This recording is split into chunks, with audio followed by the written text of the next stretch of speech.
लाल की जय। कार्तक मातम पुराण की जय। कार्तिक मास की जय। पचवीकम की कहानी। भीष्म पंचक, एकादशी से लेकर पूर्णमासी तक भीष्म पंचक। भीष्म पंचक का मतलब है जब भीष्म पितामह कांटों की सैया पे लेटे हुए थे ना, तो उनको इच्छा मृत्यु का वरदान था, लेकिन उन्होंने अपने प्राण नहीं चाहिए क्योंकि पंचक लग रहे थे। ये जो पंचक है 5 दिन आ गए, ये भीष्म पितामह के पंचक है। तो इनमें ये 5 दिन का व्रत करते हैं। आज से सभी माताएं बहनें 1 लोटा जल का अर्घ देना है, भीष्म पिता का नाम लेके। अलग से सूरज जी का अर्घ देते हैं। आज से 1 लोटा जल देके भीष्म पिता के नाम से अलग एक जल लगेगा, भीष्म पितामह के नाम से अर्घ लगेगा वो। तो उनके लिए ये 5 दिन के पचवीकम का मातम सारा फल भीष्म पिता ने वरदान मांगा था, भगवान ने दिया था कि इन पंचकों में आपने प्राण त्यागोगे, इनके बाद इनमें कार्तिक का महीने में कहानी सुनोगे, आपकी कथा सुनेंगे, आप उनको सब मनोकामना पूर्ण होंगी, उनके अंदर के भंडार भरेंगे, सभी कार्तिक वालियों के लिए पूरा फल मिलेगा इन कथा सुनने से। पचवीकम की कथा।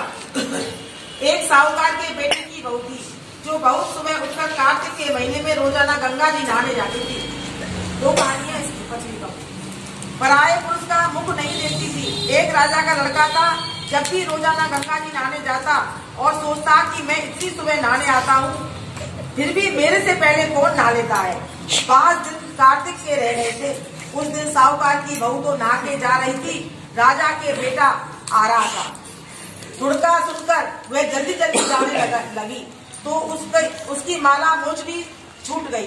राजा आया, उसने सोचा जब माला मोचनी इतनी सुंदर है तो इसे पहनने वाली कितनी सुंदर होगी। सारी नगरी में राजा ने हेला फिरवा दिया कि जिसकी ये माला मोचनी है वह मेरे पास 5 दिन आएगी, तब मैं उसकी माला मोचनी दूंगा। साहूकार के बेटे की बहू ने कहलवाया दिया कि मैं 5 दिन आऊंगी, पर किसी को साग भरने के लिए बैठा देना। मैं 5 दिन आऊंगी क्योंकि वो किसी पुरुष का मुंह नहीं देखती थी, लेकिन मैं आऊंगी 5 दिन, लेकिन मेरी कोई भी साक्षी भरे कि हाँ वो आ गई। राजा ने गंगा जी पर बिछावना करके एक तोते को पिंजरे में टांग कर रख दिया।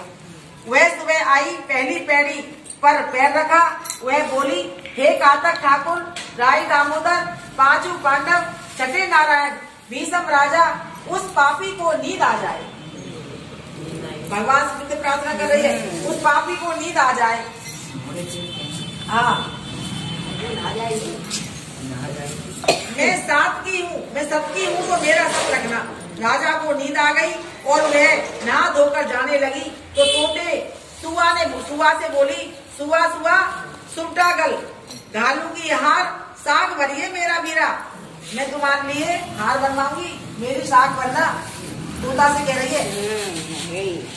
तो सुआ बोला कि कोई भी साग भर सकता है।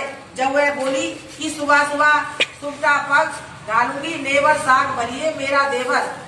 सुबह सुमटा पग डालूंगी, नेवर साग भरिए मेरा देवर। सुबह ने कहा, अच्छा भाभी। तोता देवर बना लिया। सुबह ने कही, अच्छा भाभी। सुबह वह आई, कैसी थी। अच्छा, राजा का हड़बड़ाकर उठा और सुबह से वो पूछा कि सुबह वह आई थी क्या, कैसी थी। सुबह बोला, आई थी, आभा किसी बिजली थी, घोड़ी किसी झल थी, केला किसी कामनी थी, गुलाब का सा रंग था। राजा ने सोचा कल मैं अपनी उंगली चीर के बैठ जाऊंगा तो नींद नहीं आएगी। दूसरे दिन उंगली चीर के बैठ गया।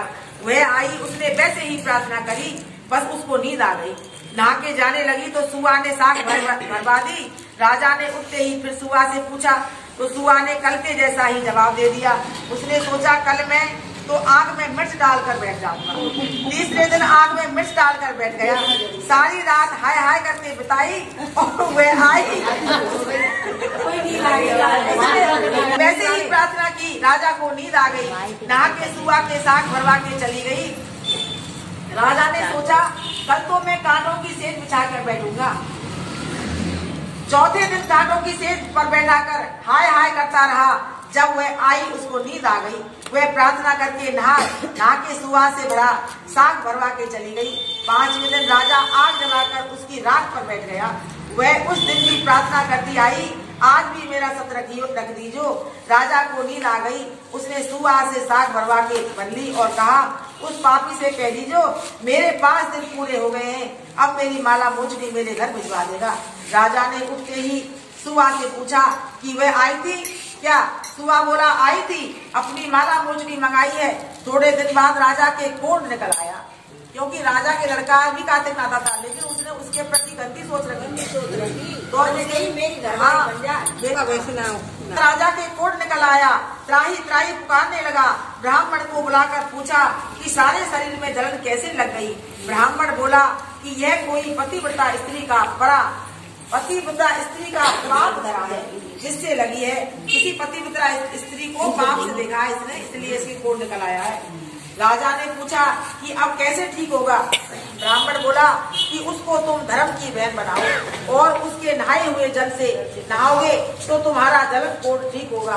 राजा माला मोचनी लेकर उसके घर गया और साहूकार से बोला कि यह तेरी बहू गंगा पर भूल गई थी, यह उसे दे दो और कह देना अपने नहाए हुए जल से मुझे नहला दे। साहूकार बोला कि वह तो पराये पुरुष का मुंह नहीं देखती, तू इस नाली के नीचे बैठ जा, वह नहाएगी तो तेरे ऊपर पानी पड़ जाएगा। राजा नाली के नीचे बैठ गया। वह नहाया, जल गिरने से उसकी काया कंचन सी हो गई। हे पचमीकम देवता, जैसे साहूकार की बहू का सत रखा, ऐसा सबका रखना। कहते सुनते हुकारा भरतेगा तथा हमारे सारे परिवार पर कृपा रखियो। बोल पचमीकम भगवान की जय।